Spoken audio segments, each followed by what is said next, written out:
electric power dam have hit historic highs, with Masinga and Kiambere dams already spilling over through the managed spillways and threatening to overflow into neighboring settlements and causing devastation downstream in Garissa and Tana River counties.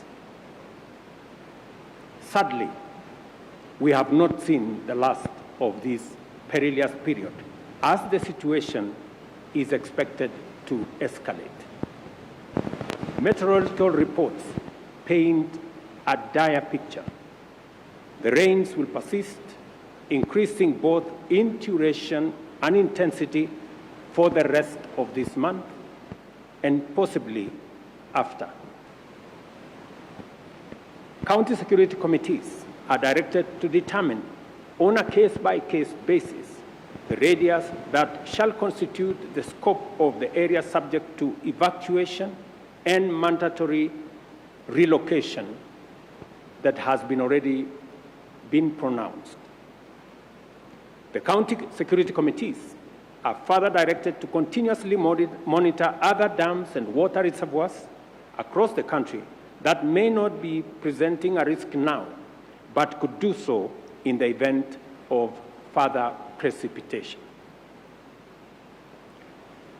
The Kenya Defence Forces and the National Police are directed to deploy resources, personnel, and equipment for carrying out coordinated public safety and risk mitigation operations in as many parts of the country as they have installations. Security agencies are further directed to enlist the support of the National Youth Service and work with the national government administration officers to respond to this emergency, including ensuring timely, orderly, and human evacuation of all persons at risk. Cabinet secretaries will spearhead disaster response and mitigation efforts across the country, and to this end, ministries, departments, and agencies are directed to work closely with the National Disaster Operations Center and security agencies to ensure the whole of government approach to the management of the prevailing crisis.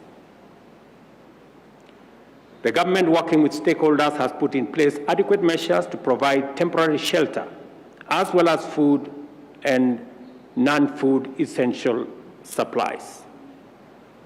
The ministry responsible for special programs is directed to work with development partners and relevant humanitarian organizations to mobilize adequate food and non-food supplies to support all affected persons in every part of the country.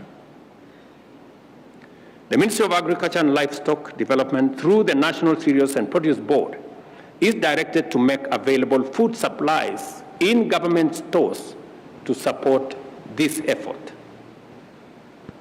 The Ministry of Health is directed to work with development partners, including the World Health Organization, AMREF, Red Cross, UNHCR, World Food Programme, and other relevant humanitarian agencies to mobilize resources and logistical support to avail essential drugs, food, and other medical supplies to those affected. The Ministry of Interior is directed to coordinate the relocation and evacuation of the affected members of the public, identification of sites for temporary shelter for displaced persons, and supervise the overall support program.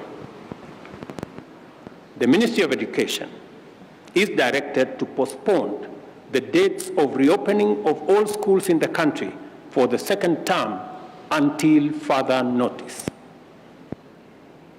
Members of Parliament are requested to reorganize the CDF allocations to prioritize reconstruction of school infrastructure that has been damaged as a result of the floods. Thank you very much. God bless you, and God bless our great nation, Kenya. Asanteni sana.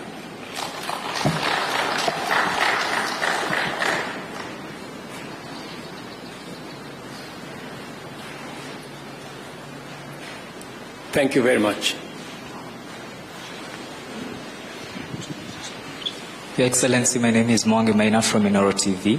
You have said that the Treasury has been directed to provide enough funds. I would like you probably to mention how much money has the government set aside to respond to this crisis. Again, you have asked the county governments to work in collaboration with the Ministry of Interior. We have seen some counties have already started setting aside money to respond to this crisis. So how will the national government and the county government work hand in hand to ensure that there is a seamless response? Thank you. We have three things in quick succession. Treasury has been mobilized to, number one, prioritize disbursements to counties to make sure that counties have the necessary resources to deploy intervention to manage this crisis.